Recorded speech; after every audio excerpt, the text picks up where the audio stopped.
స్వామివారి పాదాలను తాకే విధంగా ఈ గవాక్షాలను ఏర్పరిచారు.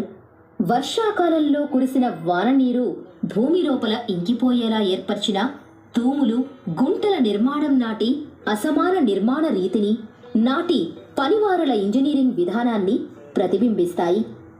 ఈ ఏర్పాటు అంశానికి ఒక పురాణ కథ కూడా ఉందని చెబుతారు. భూమి అడుగున ప్రవహించే గంగానది పాయ ప్రతి 60 ఏళ్లకొకసారి ఈ గుంతల ద్వారా పైకి ఉబికి వచ్చి స్వామివారికి అభిషేకం చేసి తిరిగి అదే మార్గంలో ఇంకిపోతాయట.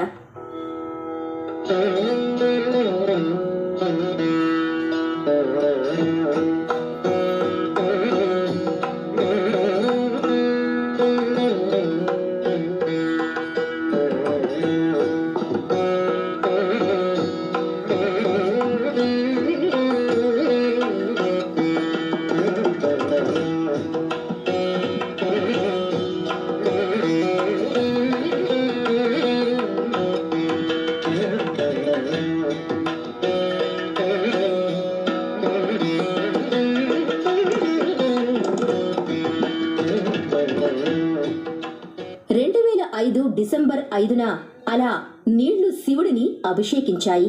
తిరిగి 60 ఏళ్లకు అంటే 2065వ సంవత్సరంలో మళ్లీ అలా వచ్చే వరద నీటితో ఈ ఆలయం నిండిపోతుందని భక్తుల నమ్మకం.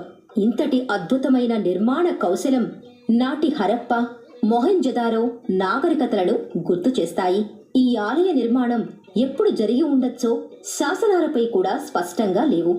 దేవాలయ బహిరంగ ఆవరణలో వినమ్రంగా నిలుచుని మా చరిత్ర ఇది అని చెబుతున్నట్లున్న శాసనాలలో, అంతరాలయ గోడలపై చెక్కిన శాసనాలలో ఆలయానికి దాతలు ఇచ్చిన భూమి, ధనం, పశువులు, బహుమతుల వివరాలున్నాయి.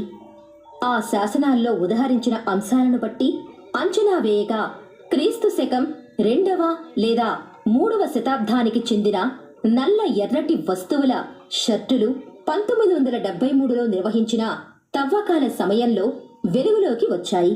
క్రీస్తు శకం 1వ శతాబ్దం నుండి క్రీస్తు శకం 2వ శతాబ్దం వరకు ఆంధ్ర శాతవాహన కాలానికి చెందిన కుండలు, అదే కాలానికి చెందిన పెద్ద పెద్ద ఇటుకలు కూడా దొరికాయట.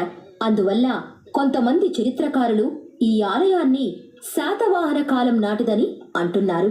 చాలా కాలం ఈ స్వయంభూ లింగాకారం ఎటువంటి గుడి వంటి ఆచ్ఛాదన లేకుండా బహిరంగ ఆవరణలో వందల సంవత్సరాలు పూజలందుకుందని, ఆ తరువాత కాలపు రాజుల కాలంలో ఆలయం వంటి నిర్మాణాలు జరిగాయని అంచనాలు వేశారు.